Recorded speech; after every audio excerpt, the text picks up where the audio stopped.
Hello, everyone. Welcome to C-Suite Talks. We speak with industry leaders, introducing you to some of the most interesting people and businesses today. We are focused on women, money, and power, as well as diversity in all areas. Welcome to C-Suite Talks. I'm Dianne Gubin, along with... And I'm Beth Hilbing, co-CEO of C-Suite. And today we're very blessed to have Susanne Goldstein with us.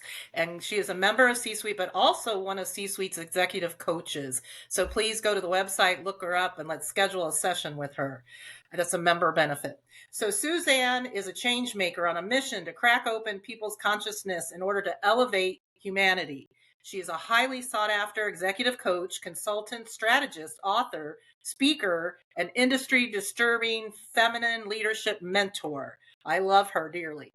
Susanne has built an expensive, purpose-driven portfolio career that combines storytelling, media, technology, neuroscience, DE&I, quantum consciousness, emotional mastery, and energetics to help humans build a more fair and justice world. She believes that when women are truly empowered in life and business, the world changes. And we totally agree with that. Welcome, Susanne, with us today. Thank you. Can you tell us about your signature program? Yeah, it's called Lead Like a Woman. Yeah.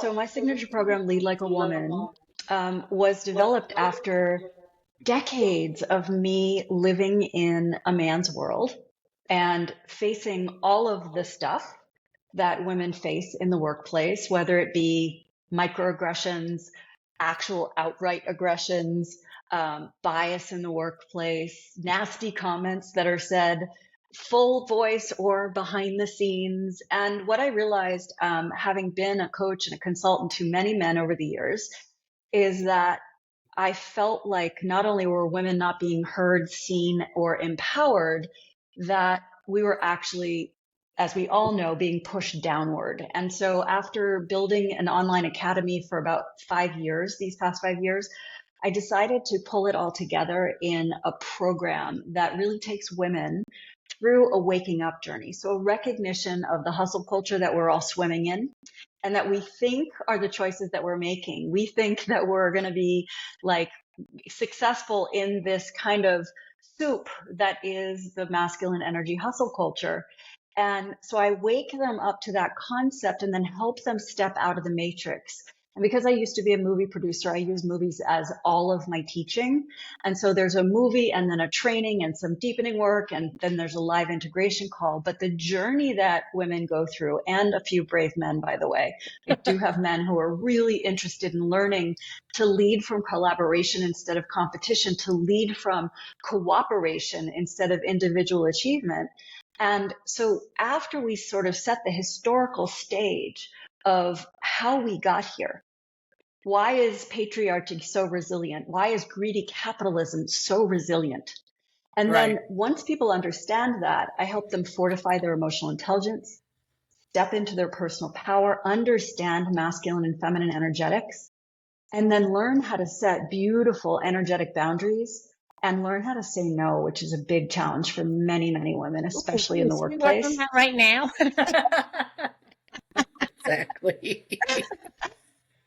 Exactly.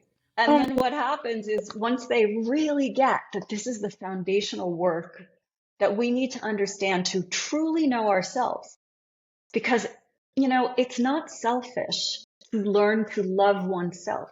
In fact, it's hard to love someone else if you don't love yourself, truly. And so once they understand this, once they have gone through the transformation, I show them and teach them how to lead from grace, to lead from collaboration. Wow. And how long is this program? It is a 9-module program. I give generally a cohort 12 weeks to go through it. So they get 12 live coaching calls, and they get the rest of it is recorded so they can do it on their own time. And it's really, really potent. And the one thing I'll say is that I've been told by every woman who goes through the program that essentially they didn't realize they were seeing the world in black and white. And then their eyes were open. They were given a new pair of glasses, a new perspective, a new way of seeing things. And now they see the world in Technicolor. And I cannot ask for a better transformation than that program. Wow. That sounds awesome. So the typical woman who does your course, is she an entrepreneur? Is she in a middle market company? Is she an emerging leader? Like what's the typical person if there is one? When I originally designed the program, it was for executive women. So women who are at a big investment firm, women who are in big law, women who are at the big consulting firms. And so the program was developed for them because they're the ones who are so stuck in the strata of the hierarchies that are built within these very masculine, energy driven work cultures.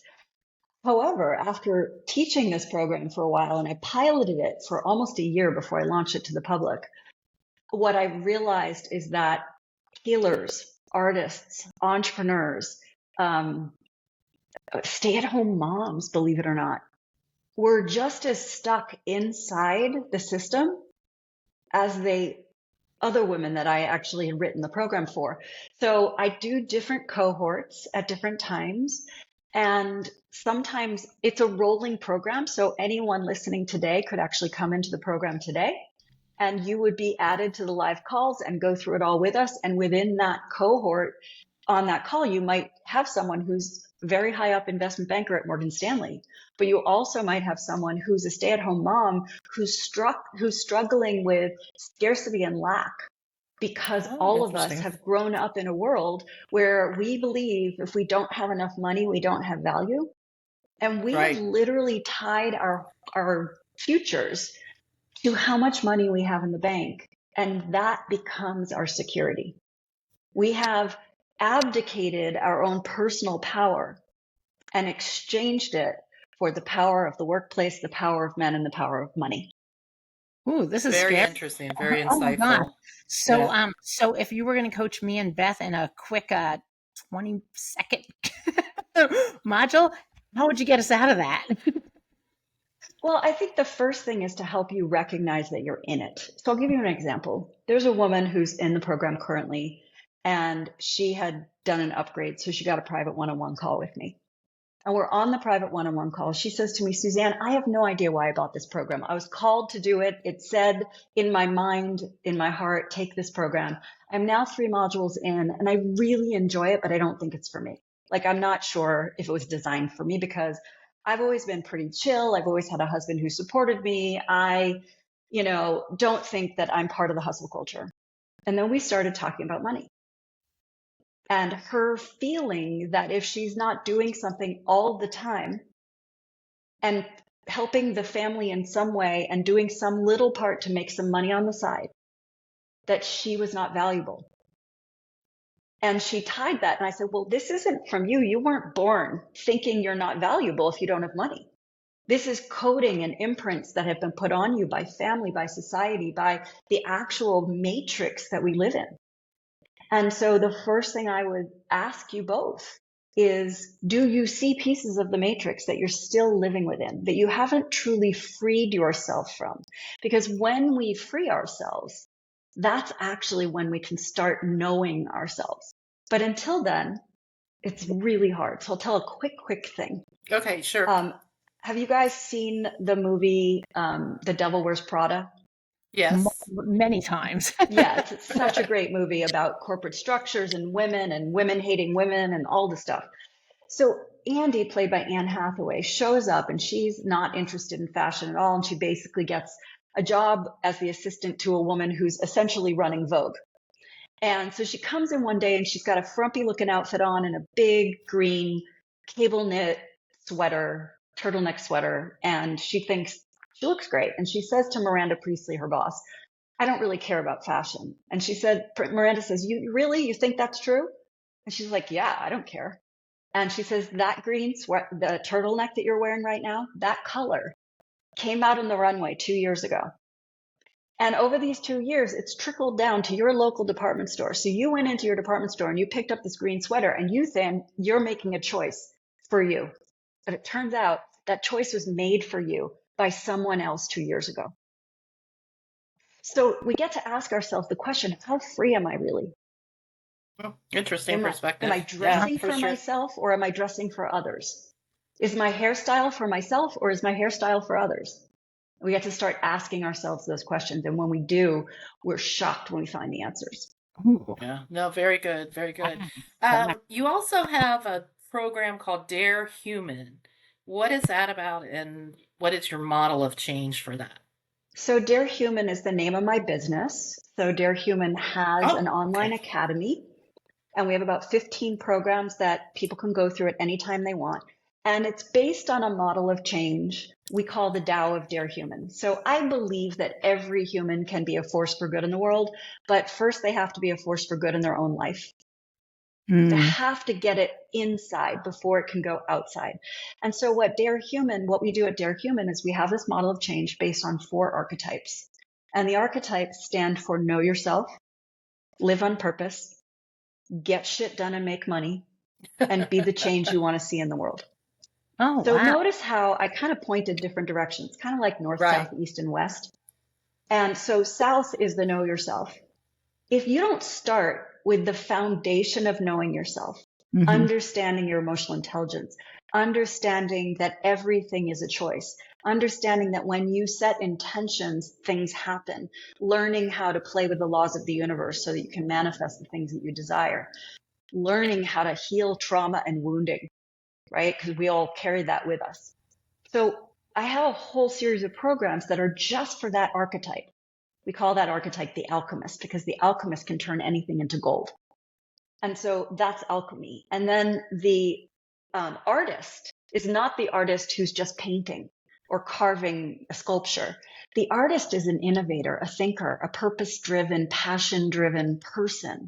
And what I know to be true is that when people live in alignment with their purpose and their passion, they're unstoppable. They don't run out of energy. They do what I call create extra heartbeats because they're bouncing out of bed in the morning, can't wait to do what they do. And so a lot of people come to me and I was like, what is it you want? And they don't know the answer because for so long they've been in a society, in an environment where everything was driven exterior to them. And so I have a few programs to help people find what I call their true north. Once you understand your true north, you can go over to the accelerator archetype, which is all about how to get shit done and make money. Because the making of money and the activities of making money are in our healthy masculine energy.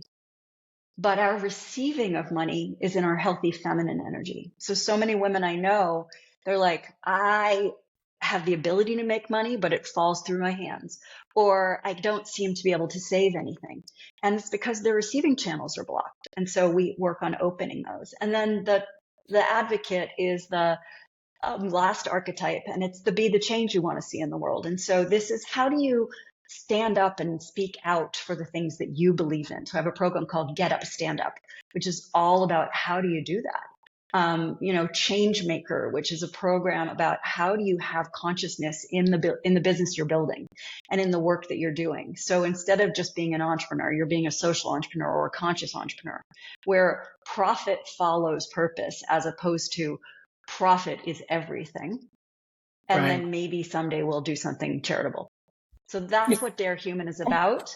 Yeah, And that's Lead Like true. a Woman is one of the programs Oh of my God. DAREHuman.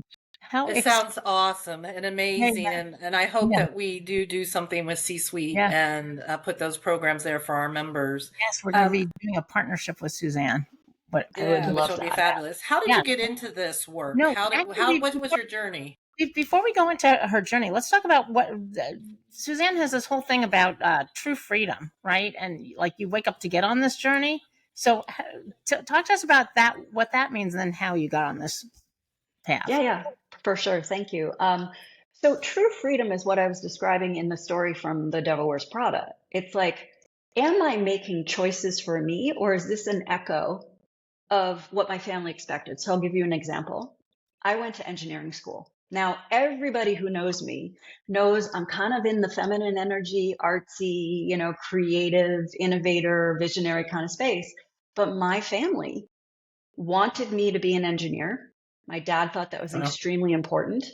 And so I was told when I was 17 years old applying to colleges, I was applying to engineering school. And I did. And luckily I had, I had the acuity for it. So I was testing well and I did all this stuff, but it was not what I was interested in. But that was the coding from my family. And during my 4 years of college, I actually ended up getting a second major in theater and film because that was important to me. Yeah, that's good. Very But engineering, their thought process was engineers can always get a job. That was their thought process. Well, and what's cool is like I'm really quite And it's bilingual. I arty get and to creative. use both sides of my brain. Yeah. And I'm so grateful to this day that I went to engineering school because I know how to solve problems.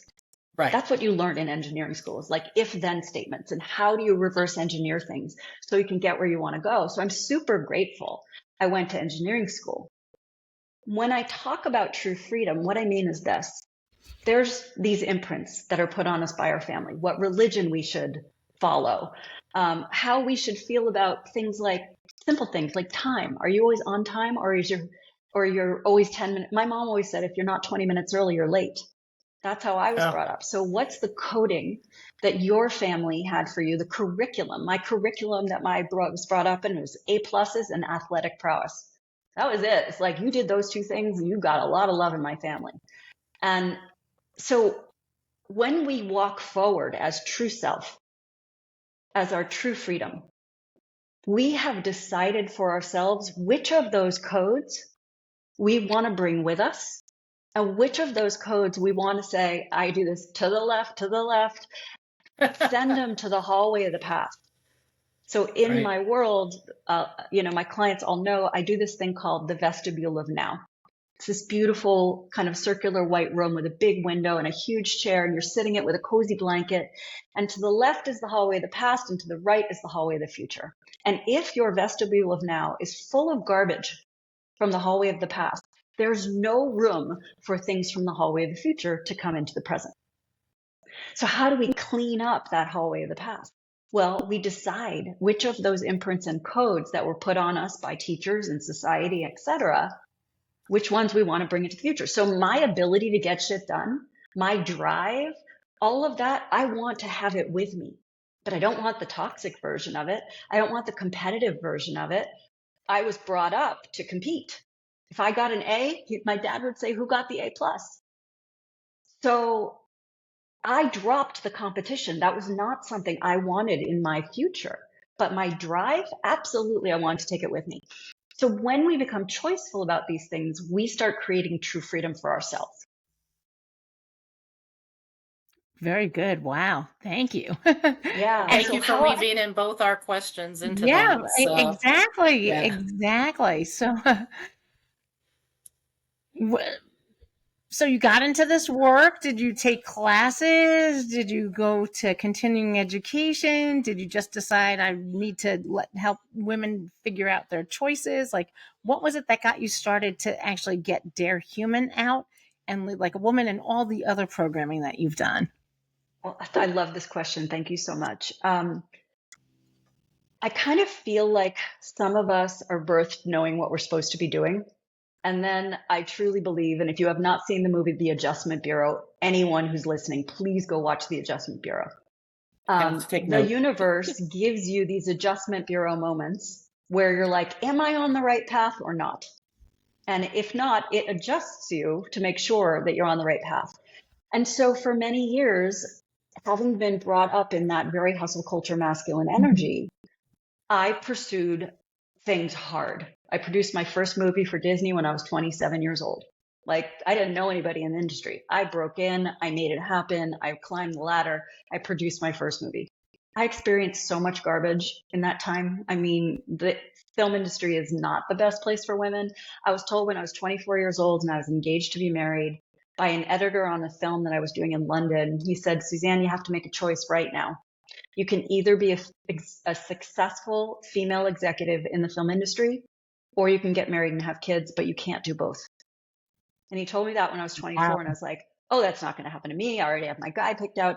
Well, let me tell you, the guy thing fell apart because of the work. And so I lived in that chase for a long time, experiencing all of this kind of microaggression stuff and macroaggression stuff that happens to women. I've told you both the story of how I was in a room full of engineers at the beginning of the .com era, and I was one of the first architects on the web. Again, I'm driven. I figure stuff out. I know how to make things happen. And I'm in this room of 20 guys and I ask a question because it's the beginning of the internet. Like the blink tag didn't even exist yet. Oh. And I'm asking a question because I have to architect this thing. And this guy who's in charge of the whole meeting turns to all the guys in the room and says, "You're the stupidest fucking person I've ever met in my life."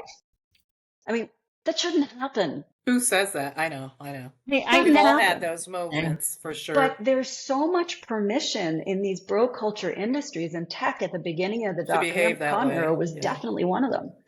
And I just walked out of the room and I quit, even though I was like this huge lead on this massive project, because I'm like, no, I'm not going to be talked to like that. Now, was I brave? Sure. Was I terrified? Yes. It was a both. And I truly believe if you take fear by the hand and you keep walking, you're going to get wherever you want to go.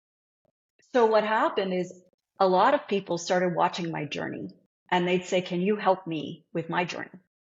And so I started coaching people along the way. And it was men and women, because all these young buck executives would be doing startups and they would have no idea how to build a company. And I'd produced movies when I was 27. So I knew how to bring things to market. But what I realized after working with many, many men is that when I work with women, the longer term change is massive. Because when they learn to break out of the cycle, when they create this true freedom, when they actually allow themselves to make the choices based on how our brains work. You mentioned earlier, Beth, that I use neuroscience in my work. Here's a little tidbit for everybody. The male brain and the female brain, this is based on the work of Luann Brizendine. The male brain and the female brain at conception are identical. And at 8 weeks post-conception, the male brain is flooded with as much testosterone as a 40-year-old man. And we have these things that connect the two hemispheres of our brain called corpus callosum.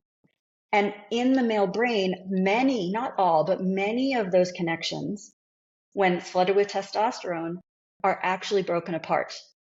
And they are replaced with status seeking, sexual pursuit, and the hunt. So here we are. Let's raise babies. Let's be in community. Let's pick berries. Let's be fun together. And the guys are like cavemen chasing the woolly mammoth, which is awesome, except for our brains now are living in a society where there is no woolly mammoth. There's no spears. And women are in the workplace, not just taking care of babies in a collective. So like we actually are fighting our brain science when we're trying to change culture. And that's why it's so important for women to have higher and higher level ranks in these organizations, and that they be the kind of woman who's woken up, not the kind of woman who, when she sees someone younger coming up the ladder underneath her, she takes her little Prada high heel shoe and smacks that woman in the top of the head so she doesn't get higher. We've all experienced that woman, right? Oh, yeah. I think that was a whole generation. Yeah, exactly. Yeah, no, for sure. Those backstabbers. So where do we? Yeah, go on, Beth. Yeah, let's ask. I was just going to say, as we wrap up, yeah, what is one piece of advice you would give someone, an emerging leader today, and then we'll wrap up. So I am very lucky. I was asked many years ago to give a speech on this exact topic, and it was, what advice would you have for your younger self? And the younger self at that point was identified as 14. And I thought about myself at 14, and I was a mess. I had a very traumatic childhood. I've dealt with a variety of kinds of abuse. I was carrying my trauma into my drive to be, so I was in very much toxic masculine energy a lot. And what I realized later when I started to really work on my own waking up journey, which started when I was 27 years old, was that I had never been taught emotional intelligence. I had never learned about boundaries. Most of my women clients don't know anything about boundaries, even at 50 years old or 60 years old. And so I taught myself, you asked me, Beth, or I think it was Beth, maybe it was Dianne. Did I take classes? Well, I'm a contemporary of Tony Robbins, and I didn't have a Jim Rohn who he learned all his stuff from. Okay. I was self-taught. I was like experiencing the world and going, this isn't right. What can I do? And so I started developing frameworks for helping us go through this. So here's a really cool thing. 95% of our behavior comes from our subconscious mind. 5% of our behavior comes from our conscious mind. Turns out there's this place in our minds right here called the preconscious layer. And if I said to you, Diane, what's your phone number? You'd be like, blah, blah, blah, blah, blah, blah. But if I said, what's your passport number? Most likely you'd have to go grab your passport and read it to me. It's not stored in your preconscious mind. So I have developed hundreds of tools and frameworks that I help install into a woman's preconscious mind, and a few brave men. And so they can pull out a tool when they're in the middle of one of these situations and approach it from responsiveness, not reactivity. Okay. Interesting. Very interesting. So that's how I developed all of this, by teaching myself. And then later in life, I started taking some programs from other people. Wow, Wonderful. Susanne, what amazing work you're doing. Thank you so much. Susanne Goldstein, founder and CEO of DAREHuman. Where can people find you out on the web? You can find me on my website. So it's SusanneGoldstein.com, and my name is spelled kind of funny. So it's SusanneGoldstein. Or you can find me online everywhere at Follow Susanne. So it's the word follow and then Susanne. Oh, love that. Thank you. Thank you, Susanne Goldstein. Thank you to our listeners. Thank you to our sponsors. We appreciate you so much. We couldn't do this without you. So thank you, Google. Thank you, City National Bank. Thank you, Cigna Healthcare. Thank you, Nutanix. Thank you, Uncle Nearest. And thank you, C-Suite Executive Search. If you're hiring for your team, call us. C-Suite Search is part of C-Suite. So thank you. That's fabulous. And then, of course, you can hit the subscribe button on Apple, Spotify, wherever you find your podcasts, YouTube, etc. Follow us on social media, LinkedIn, Twitter, and Instagram. We love hearing from you. You can send us an email at beth@csweet.org, and check out the website, get active, jump in there, www.csuite.org. And thank you so much for listening to us today. And thank you, Susanne, for everything.